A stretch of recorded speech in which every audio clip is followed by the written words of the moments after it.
इनका हक बनता है, खूब नाचो गाओ। भाई है, खुशी है, लेकिन इसके पीछे मोदी जी का बहुत बड़ा पुरुषार्थ और तप है। वो इतनी कड़ी मेहनत नहीं करते तो आज ये परिणाम देखने को नहीं मिलता। इसलिए पुरुषार्थ और पराक्रम। संजीव है अभी हमारे साथ। गुजरात इलेक्शन का भी चुनाव लग रहा है कि बीजेपी के हाथ में है और बीजेपी कार्यालय में जश्न का माहौल चल रहा है। हिमाचल प्रदेश में भी बहुत ही खुशियों का माहौल चल रहा है। बीजेपी आगे चल रही है। आप देखते रहें आगे वीडियो।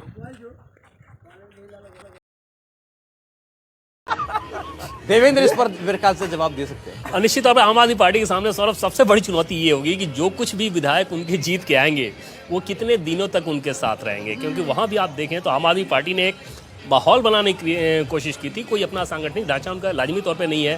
पहली बार इतने बड़े पैमाने पर वहाँ पे उन्होंने चुनाव लड़ा, तो ऐसे में कितने दिन तक उनके विधायक इंटैक्ट वहाँ पे रहेंगे, इस बात को लेकर बहुत चर्चा होती है। विधायक रहे या ना रहे, वो नेशनल पार्टी बनाने का जो उनका ख्वाब है उसके करीब पहुंचते दिख रहे। बस इतनी सी तो बात रह ही जाएगी। अब जो हमारे कांग्रेस के भी अब जो देखिए, हार्दिक पटेल कांग्रेस में थे, बीजेपी से चुनाव लड़ रहे हैं। कितने सारे लोग पहले भी कई बार हो चुका है। इसीलिए मुझे लगता है कि अगर 135-40 पहुंचे तो 150 तो हो ही जाएंगे। तो नहीं, इसमें रजत जी पिछली बार तो फिर भी समझ में आता था 100 के नीचे बीजेपी रह गई थी। अगर ये 125 130 पर है, उसके बाद भी आम आदमी पार्टी या कांग्रेस के विधायकों पर नजर रहे, तो इसके पीछे क्या वजह? सौरभ, इसमें एक थोड़ा सा फर्क जरूर है। जैसे पिछले के जितने उदाहरण आप देखेंगे, ऐसा नहीं है कि बीजेपी सीधे सीधे पुश करती है। मैं तो कई उदाहरण नाम लेके आपको बता सकता हूं कि कांग्रेस पार्टी के नेता सालों कोशिश कर रहे हैं बीजेपी में आने के लिए। अभी भी बहुत सारे ऐसे नाम हैं जो कि बड़े नाम हैं और वो वेटिंग में है कि बीजेपी की तरफ से एक बार कंफर्मेशन हो और तो उसके बाद ज्वाइनिंग है। जैसे गुजरात के संदर्भ में ही हार्दिक पटेल ज्वाइनिंग से 1 साल पहले दिल्ली आकर दिल्ली में बीजेपी के एक बहुत बड़े नेता से बिना आपने बताया था गन्नेड़ा भाई 11 पहुंच गए आप, ये क्या हो रहा है? इसके अलावा 3 अपडेट मैं आपको इम्पोर्टेंट बता देता हूं। जरूर। जीतू वाघानी जो एजुकेशन मिनिस्टर थे सरकार में, वो अपनी सीट से पीछे हो गए हैं अभी, भावनगर पश्चिम की सीट से। और वराछा की सीट, अब आप, ये आम आदमी पार्टी से रिलेटेड है, वराछा की सीट पे आम आदमी पार्टी का कैंडिडेट करीब 2000 वोट से पीछे हो गया है। અને અહીંયા 12 થઈ ગઈ છે, ત્યાં તો ઓછો આવી ગયો તો વાંધો નહીં।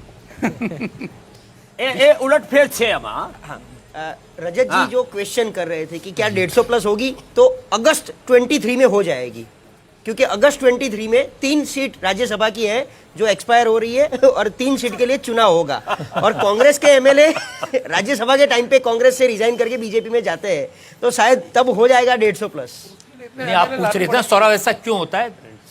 बाकी लोगों के लिए चुनाव के नतीजे आए और बात खत्म हो गई, अब वो फिर अपने घर पे आराम से बैठ जाते हैं। लेकिन मोदी जी के लिए, अमित शाह के लिए चुनाव कभी खत्म नहीं होता। और वो जो ताकतवर लोग हैं ना किसी भी दल में, वो किसी मतलब ऐसे कमजोर व्यक्ति को तो कभी शामिल नहीं करेंगे। बहुत ताकतवर व्यक्ति है, चाहे जीता हुआ है हारा हुआ है, उसको बीजेपी में ले सकते हैं।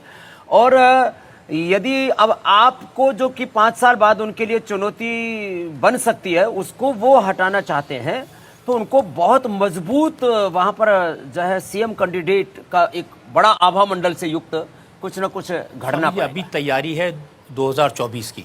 हाँ, इसलिए अभी कुछ नहीं करेंगे। 2024 के लिए क्या क्या करना है आगे उनको कुछ ऐसा करिश्माई व्यक्तित्व वहां भी कोई खड़ा करना पड़ेगा। हिमाचल से एक अपडेट में देना चाहूंगा कि सुजानपुर से राजेंद्र राणा आगे चल रहे हैं कांग्रेस के। सुजानपुर वो सीट है, यहाँ पिछली बार मुख्यमंत्री का चेहरा जो थे प्रेम कुमार धूमल, उनको हराया था इन्होंने। और इस बार उनके बेटे धूमल के बेटे अनुराग ठाकुर वहां जाकर भावुक भी हो गए थे। उन्होंने अपील करी थी कि राजेंद्र राणा को हराना है, लेकिन फिलहाल वो शुरुआती रुझान में आगे चल रहे हैं।